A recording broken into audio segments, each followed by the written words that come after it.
Está todo mundo se perguntando o que fazer diante de mega vazamento de dados. Foram mais de 223 milhões de CPFs, mais de 100 milhões de contas de celular. Nós temos a Lei Geral de Proteção de Dados. Como usá-la para nos defender? A gente vai saber hoje, na nossa conversa com o advogado Sebastião Leite, especialista no assunto, no nosso programa de hoje, Diálogos no Minuto.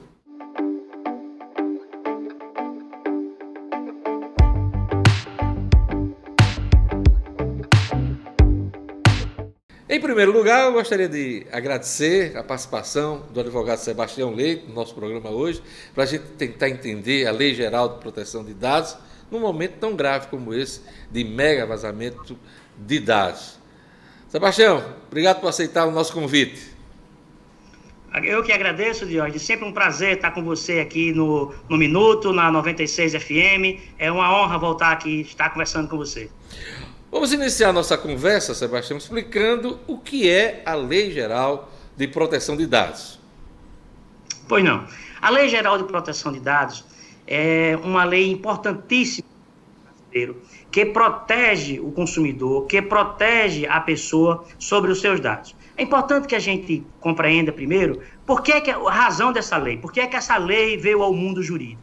Essa lei veio ao mundo jurídico porque na Europa, em 2018, veio ao mundo jurídico brasileiro, porque na Europa, em 2018, criou-se a Lei de Proteção do Direito à Imagem e do Direito à Proteção de Dados na Europa.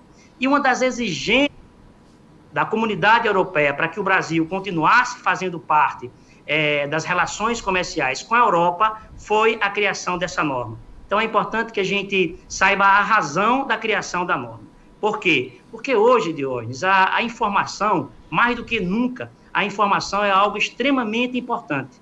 Desde o princípio da história, sabemos que a informação é dinheiro, a informação é conhecimento, e hoje isso está disseminado em toda forma. Então, a norma, o Estado moderno, precisa regulamentar o que as pessoas podem e não podem fazer com as informações das outras pessoas. Doutor Sebastião, diante de vazamentos tão colossais registrados recentemente, o que é que a LGPD, a Lei Geral de Proteção de Dados, pode nos ajudar na prática? Na prática, é importante que a gente comece a conhecer os princípios da lei. Esta lei ela é importante não só porque protege os dados das pessoas, mas ela penaliza quem faz mau uso dos dados. Então, é importante que a gente conheça alguns princípios da lei. Vou falar aqui sobre alguns deles. O primeiro que eu apontaria, que é fundamental para a lei, é a finalidade. Quando eu estou colhendo os seus dados, qual é a finalidade de eu colher os seus dados? Isso tem uma importância muito grande, Diógenes. Por quê? Porque eu só posso utilizar os dados que colhi de você, primeiro, se eu tiver o seu consentimento e se a finalidade desses dados for clara. Vou dar um exemplo. Você imagine que uma farmácia, você vai comprar um determinado medicamento e a farmácia preenche um cadastro para, por exemplo, obter um desconto naquele medicamento. Então, quando a pessoa oferece alguma vantagem ao consumidor, o consumidor é induzido a aceitar colocar os seus dados. Agora, você imagine que a farmácia pegue aqueles dados e venda, por exemplo, aqueles dados a um plano de saúde, que vai poder, diante dessa informação, negar algum benefício ou negar a sua contratação. Então, a Lei de Proteção de Dados visa proteger o consumidor, de um modo geral, o cliente, de um modo geral, dessas informações. E aí é importante que a gente saiba que a Lei de Proteção de Dados ela não vale só entre pessoas físicas e pessoas jurídicas, mas entre pessoas físicas, pessoas jurídicas e pessoas de direito público. Ela também abraça as informações que são obtidas pelo Estado a nosso respeito. A lei prevê um plano de contingência, mas ninguém tem ideia de que plano é esse, doutor Sebastião. O senhor tem alguma ideia do que pode ser esse plano de contingência? O plano de contingência é um plano que deve ser feito por toda a empresa para, na hipótese de haver um vazamento de informação, ela está preparada para agir. Esse plano de contingência nada mais é do que um plano de urgência que ela tem que ter para a hipótese de haver um vazamento. E na hipótese de haver um vazamento de informação, você imagine que alguém entre num plano de saúde, por exemplo, e pega as informações daquele plano de saúde. Então, a empresa tem que estar com o TI, o sistema de TI dela adequado para saber como reagir, para saber como fazer num caso como esse, para evitar as punições. Porque quando uma empresa tiver o seu sistema violado, ela precisa, primeiro, comunicar à autoridade nacional que esse fato aconteceu, até para ela própria se proteger e para proteger o seu cliente e fazer com que esses danos sejam minimizados. Me parece que esse plano de contingência, no caso dos mega vazamentos, não está em curso, doutor Sebastião, até porque algumas empresas que estão sendo apontadas como originárias dessa crise, elas não estão admitindo, não estão se responsabilizando. Aliás, essa responsabilização ainda está sendo apurada. Perfeito. Como é uma coisa muito nova ainda, a lei entrou em vigor recentemente, parte da lei vai entrar em vigor com relação à penalidade agora em agosto próximo, e a própria lei previa esse fatiamento de sua vocatio legis. Então, o que é que acontece? Algumas empresas, de fato, não estavam preparadas ainda para isso. E outras estão preparadas e agem de má fé. Você imagine que, às vezes, um mega vazamento desse, como nós temos exemplos que aconteceram na Europa e nos Estados Unidos, com vazamentos multas milionárias, às vezes o vazamento acontece e a empresa, para defender-se, diz que não sabe, que não foi ela, que não tinha essa informação, etc, etc. Tal. Mas ela, em regra de hoje, eles têm o controle exato sobre como isso acontece e a forma, porque qualquer TI médio compreende como isso funciona e sabe como agir. No caso da penalização, o senhor fez referência, são as multas? Quando as multas poderão realmente ser admitidas, determinadas nesse processo, doutor Sebastião? A própria lei, a lei prevê isso bem direitinho. Ela prevê, por exemplo, inicia com a penalidade de advertência, depois uma penalidade de suspensão do serviço, o controle das megas informações e, por fim, uma penalidade financeira, uma penalidade pecuniária. Essa penalidade pecuniária, ela pode equivaler a 2% sobre o faturamento médio da empresa do último exercício até 50 milhões de reais. Observado, evidentemente, o devido processo legal, o contraditório, a ampla defesa, mas essa lei, Diógenes, ela veio para pegar essa penalidade, essas multas, elas vão valer. Você vai ver que o governo está se aparelhando e é importante que as empresas estejam preparadas para agir, para saber como respeitar esta norma. E essa norma, ela não é só para as empresas, não. Eu, enquanto advogado, por exemplo, tá certo? Tenho que ter muito cuidado hoje com as informações que eu tenho do meu cliente, porque o meu cliente confidencia não só o aspecto pessoal, mas me confidencia dados dele que são importantíssimos. Então, eu tenho que deixar claro para o cliente o que vou fazer com esses dados e como vou utilizá-los. Doutor Sebastião, isso vale também, por exemplo, para médicos, né? Psicólogos, psiquiatras, que tratam também de informações sigilosas dos seus clientes. Tem a ver também, chega a também envolver esse grupo profissional, entre outros, né? Perfeitamente. A lei chama isso de dados sensíveis, tá certo? Os dados que envolvem a intimidade da pessoa, a religiosidade, a opção política, a opção sexual, a lei trata de forma especial como dados sensíveis. Todos nós, profissionais liberais ou não, precisamos nos adequar a isso. E é importante, Diógenes, uma das coisas mais relevantes nesta lei é a questão da transparência. A nossa relação com o meu cliente, você como jornalista, como cliente de uma instituição, essa relação precisa ser transparente, precisa deixar bem claro para o cliente o que você vai utilizar, a forma como você vai utilizar, como você vai utilizar aquelas informações que você colheu dele. Isso precisa estar, inclusive, por escrito, de forma clara. Se você pretende pegar a informação de um cliente, você tem que dizer a ele o que você vai fazer com essa informação e precisa obter dele a autorização para que possa utilizá-la. Nós estamos falando de 2 mega vazamentos de dados, um que envolve CPFs, 223 milhões de CPF, mais do que a população do país, e também o vazamento de 100 milhões de contas de celular. Nesse caso, quem pode ser responsabilizado, doutor Sebastião? A lei também prevê isso. A lei prevê não só a responsabilidade civil da pessoa jurídica, como a responsabilidade das pessoas que operam o sistema. E a lei estabelece quem são os operadores. Ela fala da pessoa que manipula os dados, da pessoa que recebe os dados, da pessoa que arquiva os dados. Cada uma dessas pessoas, dentro de um determinado nível de responsabilidade, pode ter sanção da norma. A norma ela é muito cautelosa, ela define bem cada um dessas pessoas que tratam dos nossos dados. Então, a responsabilidade civil pode gerar um dano moral, tá certo? Vou dar um exemplo.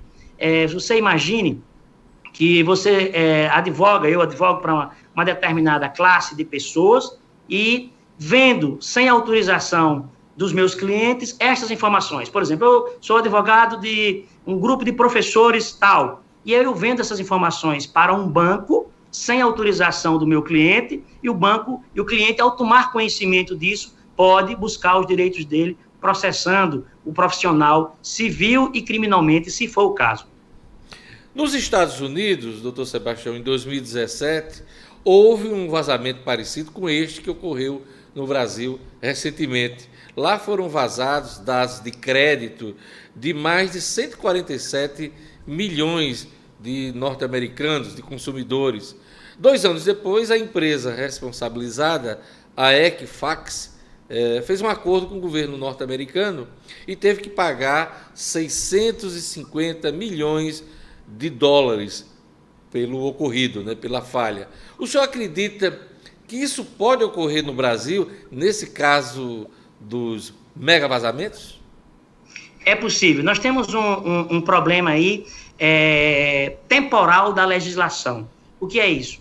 Como esta normatização da penalidade, na forma como estabelecida na lei, só entrará em vigor em agosto desse ano, é possível que a norma não consiga alcançar essa empresa neste momento para este fim. Mas existem outras normas que podem gerar a penalidade. Acredito que pode sim gerar a imposição e a penalidade, e acredito mais, Diógenes. Eu acho que a lei tem que demonstrar para que veio. Acho que a Autoridade Nacional de Proteção de Dados tem que entrar duro contra essas empresas, para que as empresas percebam que isso não é uma brincadeira, que hoje a LGPD veio para ficar e, mais do que isso, para punir quem usa mal as informações de seus clientes. Doutor Sebastião, estamos falando de um manancial de dados pessoais que pode resultar numa série de crimes, desde fraudes bancárias, contratação de dívidas, compras não autorizadas, cometimento de assaltos e até o risco de sequestros. O que é que mais lhe chama a atenção? O que mais me chama a atenção é a falta de escrúpulos de algumas empresas na relação com esses dados, com essas informações. Você preste atenção, um detalhe, é uma coisa simples, que a gente às vezes nem se percebe. Você vai ali no Google e procura uma geladeira. Você procura uma geladeira no Google para adquirir uma geladeira, e no dia seguinte, quando você abrir o Google novamente, vai ter 30 empresas oferecendo geladeira para você. Até eles perceberem que você comprou uma geladeira, que você não está mais pesquisando, você vai ser importunado com isso. Agora, você imagine uma empresa pegar os seus dados, ou um ente estatal, pegar os seus dados e vender os seus dados para um banco. Você é importunado com oferecimento. Quem não recebeu já uma ligação de um banco ou de uma operadora de telefonia dizendo, olha, você é cliente do banco tal, eu queria que você viesse para o nosso banco, eu lhe ofereço isso, lhe ofereço aquilo, do mesmo jeito com a telefonia. Então, esse assédio, esse importunamento que a lei deve proteger. Na verdade, existe uma monetarização dessas informações, e é isso que a lei precisa evitar. Você imagine você pegar, por exemplo, a informação de pessoas, de superfuncionários públicos que têm um grande salário, passar essas informações para alguém. Olha, doutor fulano de tal recebe tanto de salário, doutor fulano de tal recebeu uma ação agora de não sei quantos milhões, está aqui tá a informação dele no tribunal, está aqui o portal da transparência, e aí? O que é que as pessoas vão fazer com essa informação? Exatamente, isso pode gerar até assalto, pode gerar sequestro. Então, a norma precisa ser muito dura para quem fizer mau uso dessas informações.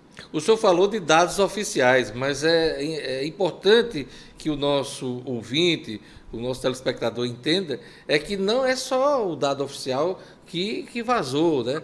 Vazou foto, vazou endereço, vazou declaração de imposto de renda, vazou todo tipo de informação que é fácil a pessoa ser identificada no país inteiro, localizada e achacada no país inteiro, né, doutor Sebastião? Perfeitamente. Observe uma coisa, Diógenes. Recentemente, de vez em quando, aparece algum programinha de celular que você muda a sua foto, você pega a sua foto e você transforma a sua foto em outra pessoa, aquela brincadeira, etc. e tal. Recentemente teve um que fez muito sucesso aqui no país. Você presta atenção que quando ele está lhe dando aquele programa, ele faz algumas informações. Ele lhe pede algumas informações. Alguns chegam até a pedir o CPF, o endereço, etc. e tal.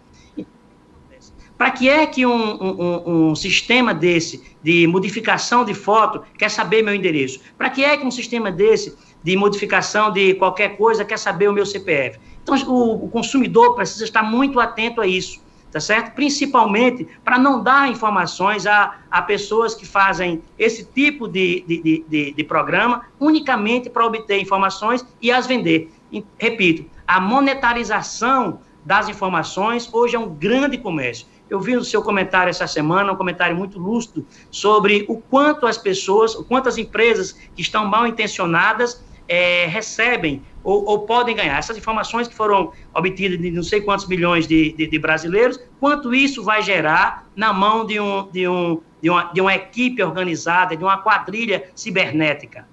É muito dinheiro. Agora, tem muita gente se perguntando o que fazer, quais os cuidados que o cidadão pode ter neste momento, doutor Sebastião? Em primeiro lugar, obter informação. O grande segredo é você ter o máximo de informação possível. Nós temos aqui, por exemplo, tem alguns golpes que não fazem mais sentido. Aqui no Rio Grande do Norte nós tivemos recentemente uma colega sua, jornalista, que caiu num golpe que era inexplicável, por exemplo, uma coisa simples. Alguém ligou para ela dizendo que era da Anvisa, disse que ia um código para o celular dela, e ela deu aquele código àquela pessoa de volta, e a pessoa clonou o celular dela. Então, prestar atenção, ouvir, tentar se informar sobre a lei, não dar os seus dados desnecessariamente às pessoas, sempre confiar desconfiando, ou mesmo não fornecer os dados. Checar a conta de banco, ver movimentação, não responder a e-mails, são cuidados importantes. São cuidados básicos e importantes, e que quando a pessoa se sentir lesada de hoje, é importante que a pessoa procure os seus direitos, vá a uma delegacia, faça um boletim de ocorrência, para que aquilo possa ser registrado, comunique ao Ministério Público através do canal apropriado, que pode ser feito pela internet. Para quê? Para que quanto mais informações as autoridades, a polícia, o Ministério Público, os órgãos de fiscalização tiverem sobre aquele fato, melhor, para robustecer uma possível investigação e desbaratar, às vezes, essas quadrilhas que são tão bem aparelhadas e que fazem tão mal à sociedade. Hoje, todo mundo precisa estar atento a esses dados, precisa estar atento a quem você dá suas informações. Estou aproveitando a nossa conversa e estou até acessando aqui minha conta bancária para ver se há alguma movimentação suspeita, doutor Sebastião. Porque no caso, se houver, eu vou inclusive lhe contratar para me defender desse caso, viu? Será um prazer lhe receber. Na sua conta eu sei que tem muito dinheiro e não tem preocupação, graças a Deus. Não digo um negócio desse, não. Eu queria agradecer, doutor Sebastião, pelas informações, porque trata-se realmente de um assunto muito sério, as pessoas precisam se informar, precisam saber o que fazer para se defender aí, no caso, de ser alvo de algum criminoso ou cybercriminoso. Obrigado, doutor Sebastião, pela conversa e pelas informações. Obrigado, Diógenes, obrigado, equipe. Sempre um prazer estar aqui com vocês. principalmente você trazendo sempre assuntos palpitantes, assuntos importantes de interesse de toda a sociedade. Muito obrigado, amigo.